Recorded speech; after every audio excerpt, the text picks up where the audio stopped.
পরপুরুষের জিভির ডগায় লেগে থাকা প্রশংসার স্বাদ কেমন জানেন তো? জানেন, সেই স্বাদ যখন শিরা উপশিরা বেয়ে আপনার মস্তিষ্কে ছড়িয়ে পড়ে তখন কেমন নেশা হয়।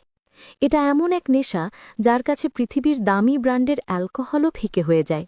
এই নেশা আপনাকে মুহূর্তে মেঘের উপরে ভাসাতে পারে, আবার পর মুহূর্তেই টেনে হিচড়ে নামাতে পারে বাস্তবতার কঠিন মাটিতে, যেখানে আপনার সাজানো সংসার, বিশ্বাস আর ভালোবাসা টুকরো টুকরো হয়ে পড়ে থাকে। কি চমকে গেলেন? ভাবছেন আমি ফারহানা এসব কি বলছি? ভাবছেন একটা নির্দোষ প্রশংসা নিয়ে এত নোংরা কথা বলার কি আছে? আসুন, আজ সেই নোংরামির গভীরতাটাই একটু মেপে দেখি। আপনার চোখে আঙ্গুল দিয়ে দেখিয়ে দিই আপাত দৃষ্টিতে জাস্ট প্রশংসা বাক্য মনে হওয়া কথাগুলোর আড়ালে কতটা ভয়ঙ্কর লাম্পট্য আর ক্যালকুলেটেড শিকারের ছক লুকিয়ে থাকে। এই কথাগুলো আপনার জীবনে কি কখনো শুনেছেন? ভাবি, আপনি 2 বাচ্চার মা, আপনাকে দেখলে কেউ বিশ্বাসই করবে না, দেখে মনে হয় মাত্র মাধ্যমিক পাশ করছেন। সিরিয়াসলি? এটা শুধু আপনার সৌন্দর্যের প্রশংসা নয়, এটা একটা সূক্ষ্ম চাল। এই কথার মাধ্যমে আপনাকে আপনার বর্তমান পরিচয়, একজন স্ত্রী এবং মা থেকে বিচ্ছিন্ন করে দেওয়া হচ্ছে। আপনাকে মনে করিয়ে দেওয়া হচ্ছে আপনি এখনও একজন কাঙ্ক্ষিত নারী। আপনার স্বামী হয়তো আপনাকে বাচ্চার মা হিসেবেই দেখে, কিন্তু এই অন্য পুরুষটি আপনার ভেতরের সেই হারিয়ে যাওয়া আমিকে খুঁজে বের করেছে। ফাঁদটা এখানেই। এবার এটা শুনুন ম্যাডাম, একটা কথা বলবো, নাকের পাশের তিলটা আপনাকে একদম পরী বানিয়েছে। এত সুন্দর।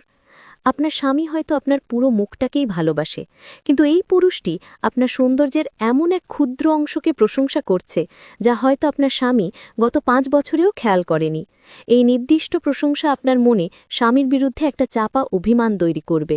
মনে হবে এই মানুষটা আমাকে কতটা গভীরভাবে দেখে। এই গভীরভাবে দেখার বিভ্রান্তিই হল ধ্বংসের প্রথম ধাপ। অনেক পুরুষ আবার দেখবেন এরকম বলবে, মন খারাপ কেন ভাবি? ঝগড়া টগড়া করল নাকি?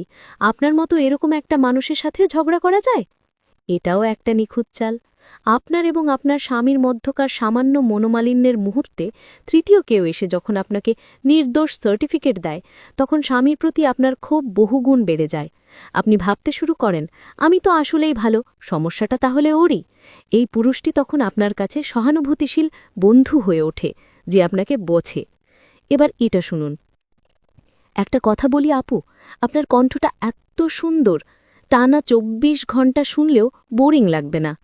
শারীরিক সৌন্দর্যের বাইরে গিয়ে যখন কেউ আপনার কণ্ঠ বা ব্যক্তিত্বের এমন প্রশংসা করে, তখন সেটা আরও গভীরে গিয়ে আঘাত করে। আপনার মনে হতে পারে এই মানুষটা কেবল আমার শরীর নয়, আমার আত্মাকেও সম্মান করছে। কিন্তু সত্য হলো এটাও ফাঁদে ফেলার একটা অত্যাধুনিক কৌশল। এই পূজা পাওয়ার লোভ সামলানো খুব কঠিন, তাই না? আরও আছে, কেউ কেউ এভাবে বলতে পারে, আজ থেকে আপনাকে আর আন্টি ডাকব না, দেখলে মনে হয় আবার বিয়ে দেওয়া যাবে, আর আপনাকে ডাকব আন্টি। না, আর না। মারাত্মক অস্ত্র। আপনাকে আন্টি বা বয়স্কর খোলস থেকে বের করে আনা সরাসরি বিয়ের যোগ্য তরুণীর আসনে বসিয়ে দেওয়া হলো।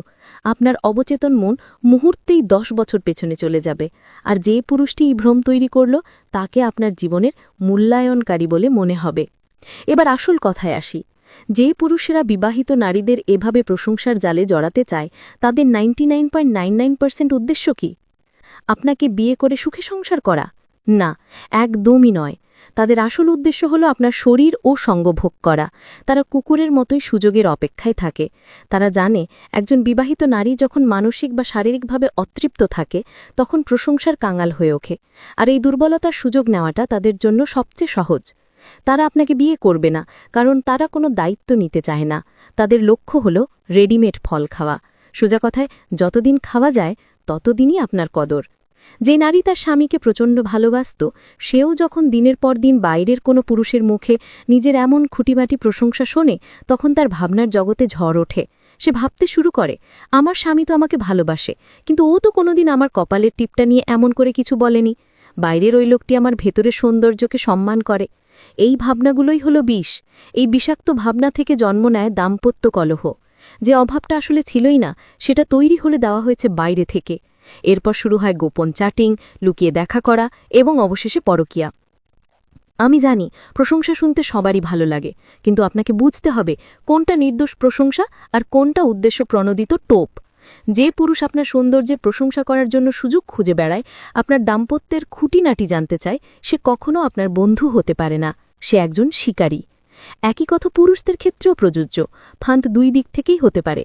তাই যদি জীবনে সুখী হতে চান, নিজের পরিবারকে ভালোবাসেন, তাহলে এই ধরনের মানুষের কাছ থেকে ১০০ হাত দূরে থাকুন। কারো মিষ্টি কথায় গলে যাবেন না, কারণ এই প্রশংসার আড়ালে লুকিয়ে থাকা বিষাক্ত সাপটি ছোবল নেওয়ার আগেই তাকে চিনে ফেলাটাই বুদ্ধিমানের কাজ। মনে রাখবেন, আপনার স্বামী হয়তো কবি নয়, সে হয়তো প্রতিদিন আপনার নাকের তিল নিয়ে এমন করে কিছু বলে না, কিন্তু দিন শেষে অসুস্থ হলে মানুষটা সেই আপনার পাশে নির্ঘুম রাত কাটায়। ক্ষণিকের নেশার জন্য এই চিরস্থায়ী আশ্রয়টাকে নষ্ট করবেন না। তাই কুকুর হইতে সাবধান।